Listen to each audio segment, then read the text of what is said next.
Dutch Netherlands या Holland के निवासी थे। पुर्तगीजों के बाद डच ही भारत आए। 1595-96 ईस्वी में कार्नेलियस हाउटमैन के नेतृत्व में पहला डच अभियान दल पूर्वी जगत में पहुंचा। सुमात्रा पहुंचकर बांटम के राजा के साथ संधि करने में इस दल ने सफलता प्राप्त की। 1595 से 1601 के बीच डचों ने पूर्वी जगत की ओर 15 सामुद्रिक यात्राएं की। 1602 में विभिन्न डच कंपनियों को मिलाकर United East India Company of Netherland के नाम से एक विशाल व्यापारिक संस्थान की स्थापना की गई। इस कंपनी का मूल नाम वीओसी वेरिनिगडे ऊस्ट इंडस्ट्री कंपगनेट था। कंपनी की देखरेख के लिए 17 व्यक्तियों का एक बोर्ड बनाया गया। ये बोर्ड डच सरकार के आदेशों के अनुसार ही कंपनी का संचालन करता था।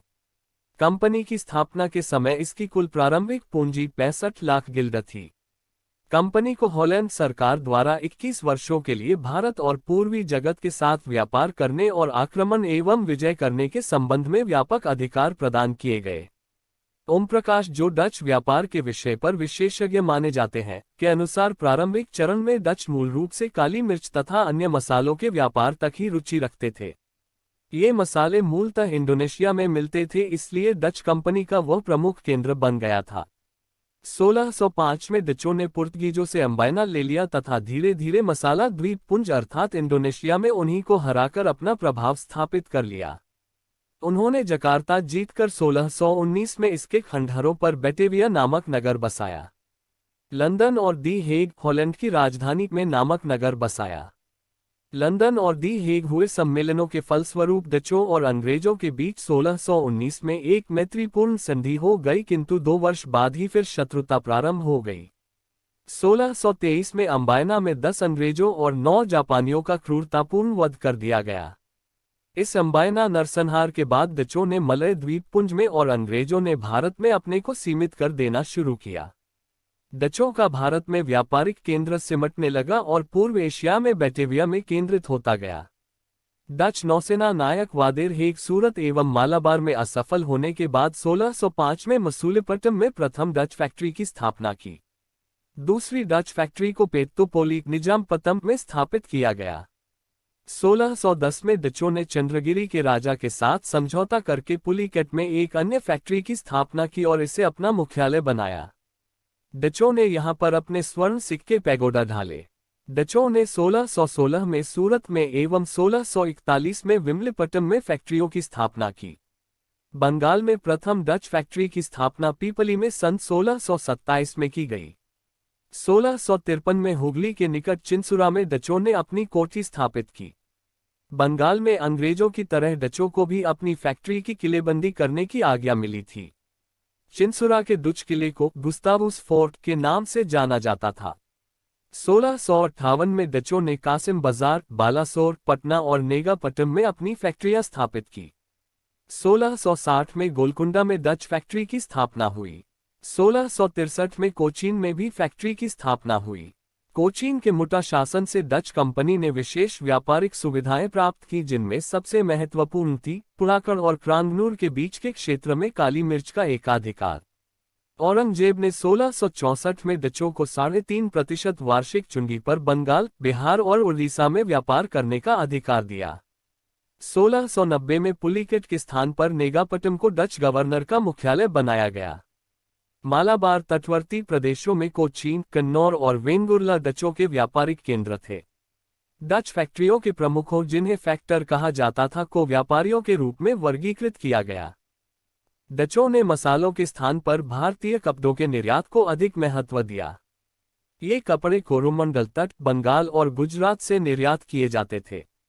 माल के स्तर को बनाए रखने तथा निम्न कोटि के माल की सप्लाई को रोकने के लिए 1650 के दशक में डच कंपनी ने कासिम बाजार में स्वयं रेशम की चक्री का उद्योग स्थापित किया, जिसमें लगभग 3000 कारीगरों को वेतन पर रखा गया।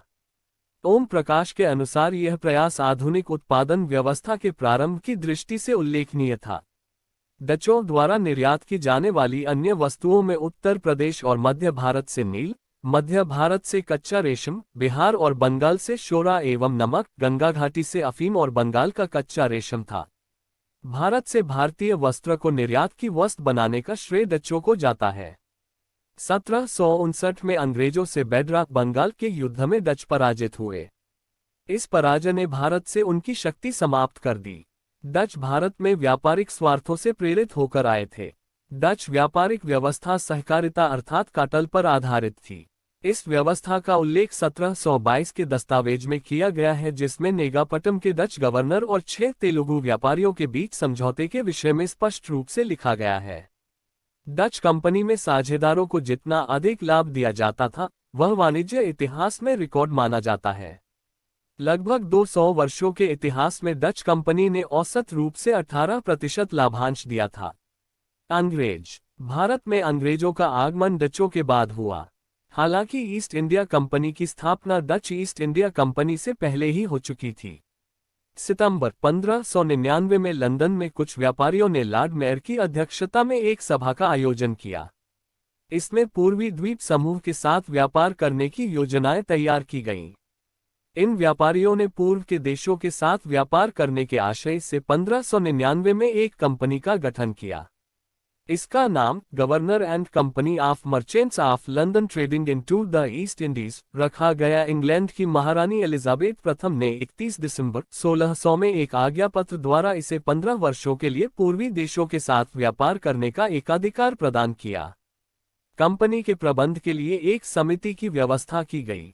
इसमें एक निदेशक, एक उपनिदेशक और 24 सदस्य होते थे। इन्हें कंपनी में शामिल सौदागरों की आम सभा द्वारा चुना जाता था। यही समिति बाद में कोर्ट ऑफ डायरेक्टर्स या निदेशक मंडल के नाम से जानी गई। 1609 ईस्वी का चार्टर। सन 1603 में महारानी एलिजाबेथ की मृत्यु के पश्चात जेम्स प्रथम उनके उत्तराधिकारी और इंग्लैंड के सम्राट हुए। 1609 में कंपनी ने जेम्स प्रथम से नवीन व्यापारिक चार्टर प्राप्त कर लिया। इस चार्टर द्वारा कंपनी के विशेषाधिकारों को शाश्वत बना दिया गया, किंतु अभी भी व्यवसाय के राजसत्ता के लिए लाभप्रद होने की स्थिति में 3 वर्ष की पूर्व सूचना पर कंपनी को समाप्त किया जा सकता था। सम्राट के सन 1615 एवं 1624 के पश्चातवर्ती चार्टरों द्वारा प्रदत्त दंडाधिकार से कंपनी की स्थिति में और अधिक सुधार हुआ। 1601 से 1612 तक कंपनी के मुनाफे की दर 20% प्रतिवर्ष रही। 1612 में कंपनी के 2 लाख पाउंड की पूंजी पर 1 लाख पाउंड मुनाफा हुआ और पूरी 17वीं शताब्दी के दौरान मुनाफे की दर ऊंची रही। किसी भी गैर सदस्य को पूर्व के साथ व्यापार करने या मुनाफे में हिस्सा नहीं दिया जाता था। कंपनी ने चार्ल्स द्वितीय को कर्ज के रूप में 1,70,000 पाउंड दिए, बदले में सैंदों की एक पूरी श्रृंखला प्राप्त की, जिसके द्वारा उसके पुराने विशेषाधिकारों की पुष्टि कर दी गई और उसे किले बनाने, सेनाएं रखने, पूरब की शक्तियों के साथ युद्ध व संधि करने तथा न्याय की व्यवस्था करने के अधिकार दे दिए गए। कंपनी के एकाधिकार के बावजूद अनेक अंग्रेज एशिया के साथ व्यापार करते रहे। वे अपने को स्वतंत्र सौदागर कहते थे, जबकि कंपनी उन्हें दस्तंदाज कहती थी। 1688 में इंग्लैंड में क्रांति हुई, जिसमें जेम्स द्वितीय का तख्ता पलट दिया गया। इंग्लैंड में स्वदेशी प्रतिद्वंद्वियों ने न्यू कंपनी नामक एक व्यापारिक संस्था का गठन कर लिया। इस प्रकार दोनों कंपनियों ने सुदूर पूर्व में व्यापार जारी रखा। कंपनी अपने प्रतिद्वंद्वियों से किसी भी प्रकार के समझौते के लिए तैयार नहीं थी। इसने शीघ्र ही अपने अधिकार का प्रयोग करते हुए न्यू कंपनी के रेड एवरेज नामक एक व्यापारिक जहाज को रोक दिया। परिणामतः 19 जनवरी 1694 को हाउस ऑफ कॉमन्स में एक प्रस्ताव पारित किया गया कि जब तक संसद कानून द्वारा मनाही न करे तब तक इंग्लैंड के सभी नागरिकों को पूरब के साथ व्यापार करने के बराबर अधिकार होंगे। इसके बावजूद दोनों कंपनियां व्यापार विशेषाधिकार प्राप्त करने के लिए प्रयत्नशील थीं। इंग्लैंड की सरकार द्वारा सन 1698 में वित्तीय संकट से उबरने के लिए व्यापार विशेषाधिकार को नीलामी पर लगा दिया गया। न्यू कंपनी ने 20 लाख पाउंड का ऋण देकर व्यापारिक एकाधिकार प्राप्त कर लिया। यद्यपि न्यू कंपनी को राजनीतिक संरक्षण प्राप्त था, किंतु वह व्यापार तथा व्यवसाय के क्षेत्र में पुरानी कंपनी के कुशल तथा अनुभवी प्रतिद्वंद्वियों का मुकाबला करने में असमर्थ थी। फलतः न्यू कंपनी को असाधारण हानि हुई। अब न्यू कंपनी के समक्ष इस कठिनाई से मुक्त होने का एकमात्र विकल्प पुरानी कंपनी से समझौता करना था। लॉर्ड गोडोल्फिन के हस्तक्षेप से दोनों कंपनियों के बीच समझौता हो गया। 1694 के हाउस ऑफ कॉमन्स के प्रस्ताव के अंतर्गत 1698 में दो अन्य नई कंपनियां कायम की गईं। इनमें से एक जनरल सोसाइटी तथा दूसरी English company trading in the east के नाम से जानी गई। इन दोनों कंपनियों ने भी 1702 में पुरानी कंपनी से विलय का प्रस्ताव किया। अंततः 1708 में इन दोनों नई कंपनियों का भी मूल कंपनी में विलय कर लिया गया। इस प्रकार सन 1688 में बनी न्यू कंपनी, 1698 में बनी जनरल सोसाइटी तथा 1698 में ही बनी English company trading in the east नामक कंपनियां 1708 में मूल कंपनी से संयुक्त हो गईं तथा the United Company of Merchants of London trading to the East Indies का जन्म हुआ। कंपनी का ये नाम 1833 तक कायम रहा। 1833 के चार्टर द्वारा इसका संक्षिप्त नाम ईस्ट इंडिया कंपनी कर दिया गया। कंपनी की व्यापारिक सफलताएं। अंग्रेज कंपनी की प्रारंभिक समुद्री यात्राएं सुमात्रा, जावा एवं मलक्का के लिए हुई, जिनका उद्देश्य था मसाले के व्यापार का एक हिस्सा प्राप्त करना। 1601 में कंपनी के जहाज इंडोनेशिया के मसाला द्वीप पहुंचे। भारत में व्यापारिक कोठियां कायम करने का पहला प्रयास 1608 में हुआ। कैप्टन हॉकिंस के नेतृत्व में हेक्टर नामक पहला अंग्रेजी जहाज 1608 में सूरत के बंदरगाह पर आकर रुका। हॉकिंस पहला अंग्रेज था जिसने समुद्र के रास्ते भारत की भूमि पर कदम रखा। हॉकिंस, जो तुर्की भाषा बोल सकता था, अकबर के नाम जेम्स आई का पत्र लेकर मुगल बादशाह जहांगीर के दरबार में पहुंचा। दरबार में उसने फारसी भाषा में बात की। जहांगीर ने उसे 400 का मनसब प्रदान किया। हॉकिंस ने अंग्रेजों के लिए सूरत में एक फैक्ट्री खोलने की अनुमति मांगी। प्रारंभ में अनुमति प्रदान कर दी गई, किंतु पुर्तगीजों के शत्रुतापूर्ण कारनामों और सूरत के सौदागरों के विरोध के कारण यह अनुमति रद्द कर दी गई। सन 1611 में कैप्टन मिडल्टन ने स्वाली में पुर्तगालियों के जहाजी बेड़े को परास्त किया। पुर्तगालियों को पराजित करने के कारण जहांगीर अंग्रेजों से प्रभावित हुआ और 1613 में उसने अंग्रेजों को सूरत में स्थायी कारखाना स्थापित करने की अनुमति दे दी। इसके पहले 1611 में मसूलीपट्टनम में अंग्रेजों ने एक व्यापारिक कोठी कायम की थी। ये गोलकुंडा राज्य का मुख्य बंदरगाह था। यहाँ स्थानीय रूप में बुने हुए फुटकर बेचने के कपड़ों को खरीदकर वे फारस एवं बंटम भेजते थे। लेकिन यहाँ डचों का विरोध होने लगा। स्थानीय अधिकारी भी बार बार रुपयों की मांग करने लगे। इन बातों से तंग आकर अंग्रेजों ने 1626 में अरमागांव में एक दूसरी कोठी खोली। अरमागांव पुलिकेट की डच बस्ती के कुछ मील उत्तर था। यहाँ भी उन्हें विविध असुविधाओं का सामना करना पड़ा, इसलिए उन्होंने फिर अपना ध्यान मसूलीपट्टनम की ओर फेरा। 1632 में गोलकुंडा के सुल्तान ने उन्हें एक सुनहला फरमान दिया। इसके अनुसार 500 पैगोडा सालाना कर देने पर उन्हें गोलकुंडा राज्य के बंदरगाहों में स्वतंत्रतापूर्वक व्यापार करने की आज्ञा मिल गई। ये शर्तें सन 1634 के एक दूसरे फरमान में दोहरा दी गई, किंतु इससे अंग्रेज व्यापारियों का स्थानीय अधिकारियों की मांगों से पिंड न छूटा, इसलिए वे एक अधिक लाभप्रद स्थान की खोज में लगे रहे। सन 1639 में फ्रांसिस डे ने चंद्रगिरी के राजा से मद्रास को पट्टे पर लिया तथा वहां एक किलाबंद कोठी बनाई। इस किलाबंद कोठी का नाम फोर्ट सेंट जॉर्ज पड़ा। फोर्ट सेंट जॉर्ज शीघ्र ही कोरोमंडल समुद्र तट पर अंग्रेजी बस्तियों के मुख्यालय के रूप में मसूलीपट्टनम से आगे निकल गया। 1615 में सर टॉमस रो जहांगीर के दरबार में आया और अंग्रेजी व्यापार के लिए कुछ सुविधाएं प्राप्त की। 1623 तक अंग्रेजों ने सूरत, भरौंच, अहमदाबाद, आगरा और मसूलीपट्टनम में अपनी फैक्ट्रियां स्थापित कर ली थीं। 1630 में मैरिड की संधि हुई, जिसके अनुसार पूर्वी व्यापार में अंग्रेजों एवं पुर्तगालियों के बीच संघर्ष को अंत करने का निश्चय किया गया। 1634 में सूरत कोठी के अंग्रेज अध्यक्ष तथा गोवा के पुर्तगाली वायसराय ने मिलकर एक समझौते पर हस्ताक्षर किए, जिसके द्वारा भारतीय व्यापार में अंग्रेजों एवं पुर्तगालियों के व्यापारिक सहयोग को सुरक्षा प्राप्त हुई। 1642 में पुर्तगाल के शासक जॉन चतुर्थ ने तथा इंग्लैंड के राजा चार्ल्स प्रथम ने सूरत गोवा समझौते की पुष्टि करते हुए दोनों देशों के बीच स्वतंत्र व्यापार के स्थापनार्थ एक संधि पर हस्ताक्षर किए। 1661 में इंग्लैंड के राजा चार्ल्स द्वितीय का विवाह पुर्तगाली राजकुमारी कैथरीन के साथ हुआ। इस अवसर पर पुर्तगालियों ने चार्ल्स द्वितीय को दहेज के रूप में बंबई का द्वीप प्रदान किया। 1668 में चार्ल्स द्वितीय ने बंबई का द्वीप 10 पौंड वार्षिक किराया लेकर ईस्ट इंडिया कंपनी को दे दिया। 1687 में सूरत की जगह बंबई अंग्रेजों की मुख्य व्यापारिक बस्ती बन गई। अंग्रेजों ने 1630 के बाद उत्तर पूर्व में अपने प्रभाव में वृद्धि की। 1633 में उड़ीसा में महानदी के मुहाने पर स्थित हरिहरपुर में तथा बालासोर में व्यापारिक कोठियां कायम की गईं। 1651 में एक कोठी हुगली में ब्रिजमैन के अधीन खोली गई। इसके बाद पटना, ढाका और कासिम बाजार में भी कोठियां खोली गईं। इस समय बंगाल में अंग्रेजी व्यापार की मुख्य वस्तुएं थीं रेशम, फुटकर बेचने के सूती कपड़े, शोरा और चीनी।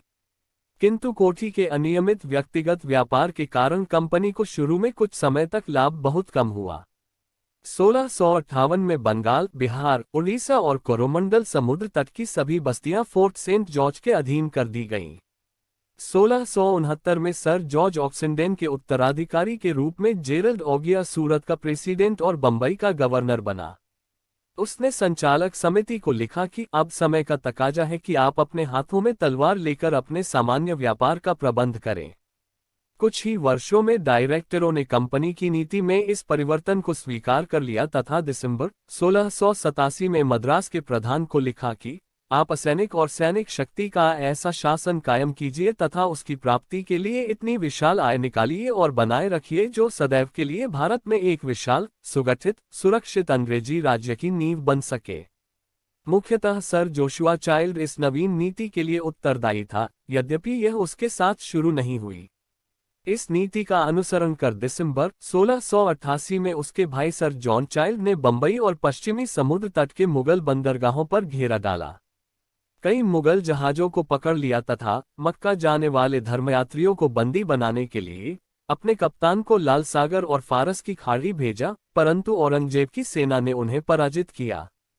अंततः सर जॉन चाइल्ड को औरंगजेब से माफी मांगनी पड़ी।